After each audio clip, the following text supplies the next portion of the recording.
On en vient à l'actualité en France. Elle est politique aujourd'hui et ce lundi sonne comme lors du choix pour Sébastien Lecornu. Le Premier ministre doit annoncer sa méthode pour faire adopter ce budget. Et oui, on en reparle encore de ce budget qui n'a toujours pas été adopté, le budget 2026. Bonjour Flore Simon. Bonjour Pauline. Il va y avoir un conseil des ministres exceptionnellement aujourd'hui lundi et dans l'après-midi. Et on devrait connaître le choix de Sébastien Lecornu à l'issue de ce conseil des ministres.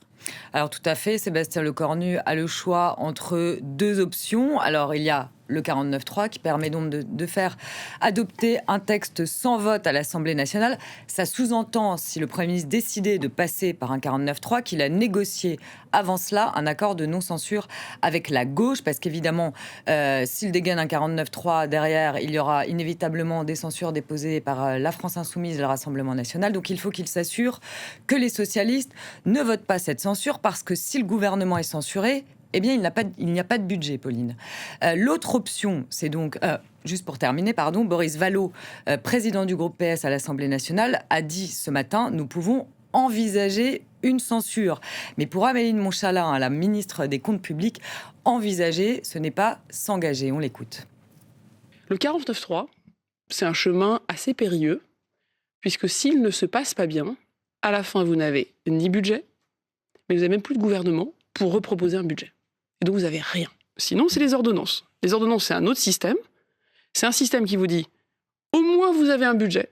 Et donc là, ce qui se joue dans les ultimes tractations, les ultimes échanges, les ultimes coups de fil, c'est au fond, est-ce qu'on a assez de garanties pour prendre plutôt le chemin du fameux 49.3 ?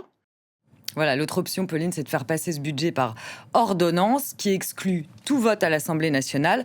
Avec les ordonnances, en plus, c'est le texte initial qui est mis en place, donc exit en fait les concessions accordées à la gauche. Alors l'avantage des ordonnances, c'est que la France se dote d'un budget. Même si le gouvernement est censuré derrière, la France a un budget. En revanche, si le gouvernement est censuré derrière, on repart dans une instabilité politique. Et puis ça pose de multiples questions juridiques, puisque si Sébastien Lecornu décidait de passer par ordonnance, ce serait inédit sous la Ve. Un budget n'a jamais été adopté en passant par les ordonnances. Et d'ailleurs, Sébastien Lecornu a fait de nombreuses concessions à la gauche pour s'assurer de sa bienveillance. Exactement. Vendredi soir, il a pris la parole, le Premier ministre, et en effet, il a fait de larges concessions à la gauche. Alors, par exemple, repas à 1 euro pour les étudiants dès le mois de mai, une prime d'activité revalorisée de 50 euros par mois pour 3 millions de Français, 200 millions d'euros en faveur de projets écologiques dans le cadre du Fonds vert, et puis 2000 postes supplémentaires dans l'éducation nationale. Il a aussi donné des gages à la droite, puisqu'il a annoncé qu'il n'y aurait pas de hausse d'impôts et que les retraités les plus aisés seraient épargnés. Et enfin, une main tendue vers les macronistes avec le maintien des allègements de charges pour les entreprises. Bref, il a tenté en fait de satisfaire un peu tout le monde pour s'éviter la censure au nom de la stabilité, dixit le gouvernement. Coût total de ces annonces, c'est 9 milliards d'euros.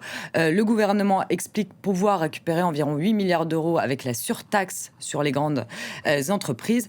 Donc, en bref, Pauline, c'est un budget qui ne satisfait réellement personne, pour lequel il a quand même lâché pas mal de choses, au risque de mettre malgré tout le bilan d'Emmanuel Macron en péril. Mais encore une fois, tout ça, c'est le prix de la stabilité, avec une Assemblée nationale qui n'a pas de majorité absolue. Aucun groupe n'a de majorité absolue. Donc, le Premier ministre a d'ailleurs regretté de ne pas avoir réussi son pari de faire passer un budget avec le compromis.